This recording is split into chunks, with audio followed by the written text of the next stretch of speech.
Okay sir, வணக்கம். Pugazhendhi sir வணக்கம். நான் பேசுறது கேக்குதா? Good evening. வணக்கம் அரவிந்த் சார்.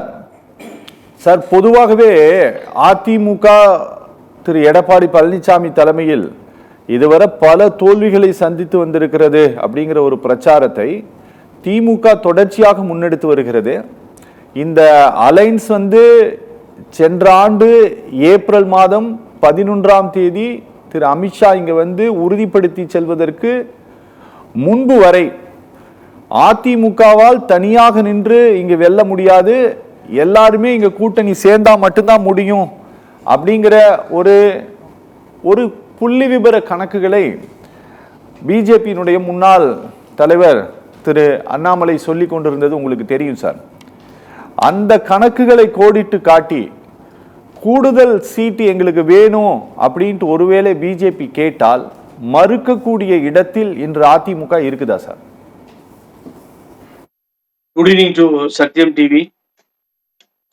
மறுக்கக்கூடிய இடம் இல்லை, திரும்பி பார்க்கக்கூடிய இடத்தில் கூட பிஜேபி கிடையாது. நீங்க திரும்பி தைரியமா கொஞ்சம் கன்சிடர் பண்ணுங்களேன், கொஞ்சம் பாருங்களேன், இந்த சீட்டு கொஞ்சம் அதிகமா கேட்கிறீங்களேன்னு சொல்ற இடத்துல கூட அதிமுக எடப்பாடி அணி கிடையாது. அவர்கள் ஏற்கனவே அரவிந்த் 75 சீட்டுன்னு பிக்ஸ் பண்ணிட்டாங்க. 75 சீட்டு கதை ஓடிக்கிட்டு இருக்கு. நான் தான் முதல்ல அதை வெளியில சொன்னேன். ஆகவே எதுவும் பேசவே முடியாது. இவங்களை கூட்டிட்டா, இவரை கேட்டா கூட்டணி அனௌன்ஸ் பண்ணாங்க. அவங்க பக்கத்துல உட்கார வச்சு அவரே கூட்டணின்னு சொல்லிட்டு போயிட்டாரு. இப்ப மோடி வந்தாரு, பிரதமர் மோடி இப்ப கூட்டணியை பத்தி பேசும்போது என்ன சொன்னாரு? எங்கேயாவது ஆகி அதிமுகன்னு சொல்லியிருக்கா? கிடையாது. அவர் கட்சி பத்தி பேசவே இல்லை. என்டிஏ கூட்டணி வில் ஃபார்ம் அமையும், கூட்டணி அமையும். அதுல பாத்தீங்கன்னா இரட்டை இன்ஜினாக இந்த கூட்டணி செயல்படும். Double engine.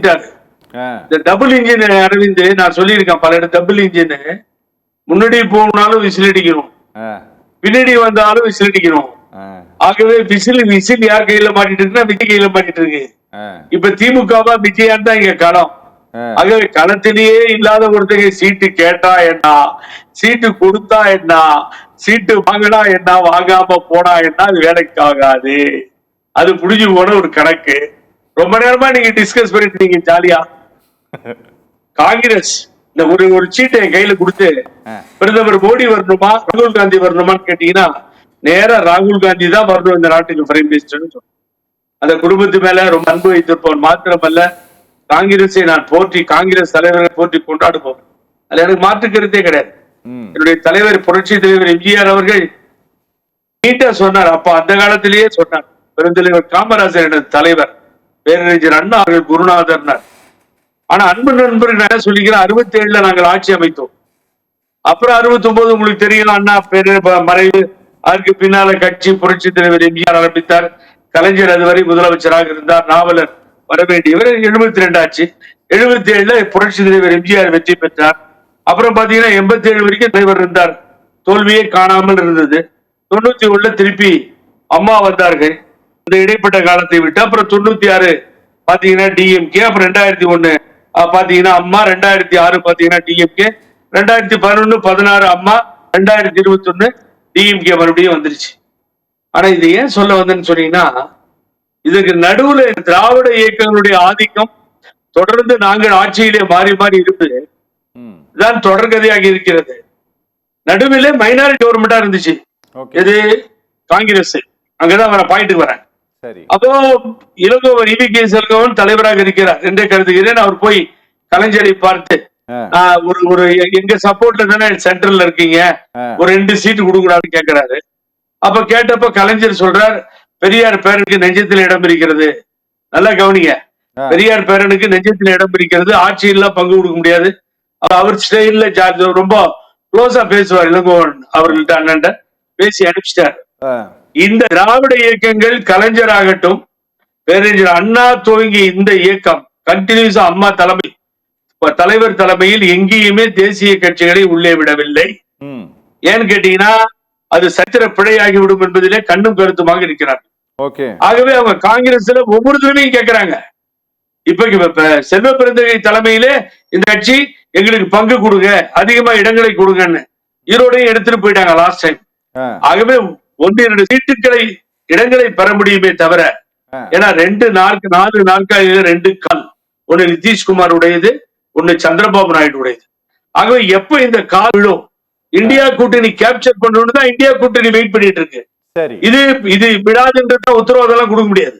சரி. ஆகவே இது ஒரு பக்கம் இருக்கப்போ, அந்த இந்தியா கூட்டணி இருக்க டெல்லி பாலிடிக்ஸ் முக்கியமா, தேசிய அரசியல் முக்கியமா? நீங்க ஏதோ தமிழ்நாட்டுல ஒரு எலெக்ஷன் நடத்திட்டு இருக்கோம், அங்க போய் பங்கு கொடுங்க, 4 சீட்டை கொடுங்கன்னா, இதே ராகுல் காந்தி என்கின்ற தலைவரோ, சோனியா காந்தி என்கின்ற தலைவியோ, காங்கிரஸோ கண்டுகொள்ளாது.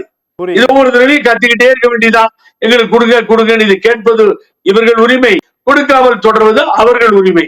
இதுதான் உண்மை. இந்த நிலைப்பாடாச்சு. அப்புறம் இன்னொன்னு சொன்னோம். அடுத்து என்ன சொல்றீங்க? கூட்டணிக்கு வேற என்ன கட்சி?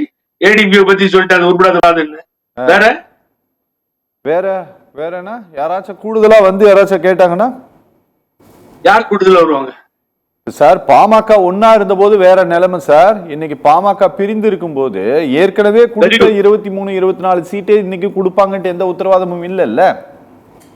24 சீட்டை இப்ப அரவிந்த் சாருக்கு வந்து அந்த பெல்ட்ல பிறந்து வளர்ந்தவர். ஆகவே உங்களுக்கு நல்லா தெரியும் அந்த மண் வாசனையை பத்தி. இங்க என்னத்துக்கு பாமகவுக்கு சீட்டு? 2 பேர் அடிச்சுக்கிறாங்க சார். தன்னை வளர்த்து ஆளாக்கி எம்பி ஆகிறதுக்கு முன்னாடியே மத்திய அமைச்சராக்கி டாக்டர் பட்டத்தை பெறுவதற்கு காரணமாகி ஒரு தந்தை மகனுக்கு ஆற்றும் உதவி அப்படிலாம் சொல்லுவாங்கல்ல, எல்லாத்தையும் பண்ணிட்டார். அவர் முடிஞ்ச வரைக்கும் ஹெல்ப் பண்ணிட்டாரு. வயதான தந்தை ஏதோ கோபத்துல தப்போ நியாயமோ அவர்கிட்ட போய் வயதானவர்கிட்ட போய் ஃபைட் பண்றாரு அன்புமணி ராமதாஸ். என்ன நியாயம்? அவர் என்ன அப்பா இல்லையா? ஆகவே அவர் அழறாரு, மக்கள் பார்க்கிறார்கள். ஆகவே இங்க இருக்கவங்க எல்லாம் ரொம்ப நொந்து போயிட்டாங்க சார். பாமகவினுடைய இளைஞர்கள் வாக்காளர்கள். ஆகவே 2 பேத்துக்கு ஓட்டு போடுறது கஷ்டம். நீங்க என்னத்துக்கு போய் சீட்டை தூக்காங்க? பழனிசாமி கணக்கு காமிக்கிறதுக்காக அமித்ஷா கிட்ட அன்புமணி ராமதாஸ் சீட்டு கொடுத்தாரு தவிர எங்கேயுமே பாமகவுக்கு இப்ப என்ன பொறுத்த வரைக்கும் தமிழகத்துல வாக்கு வங்கி கிடையாது. That is very dangerous. Because அடிச்சுக்கிட்டீங்கன்னா அகிலேஷ் யாதவ், முலாயம் சிங் யாதவ் மாதிரி தான் ஆகும். அதை யாரும் வரவேற்க மாட்டாங்க. Okay sir. ஓகே. அக்னீஸ்வரன் இதான் கல நிலவரம். Okay sir.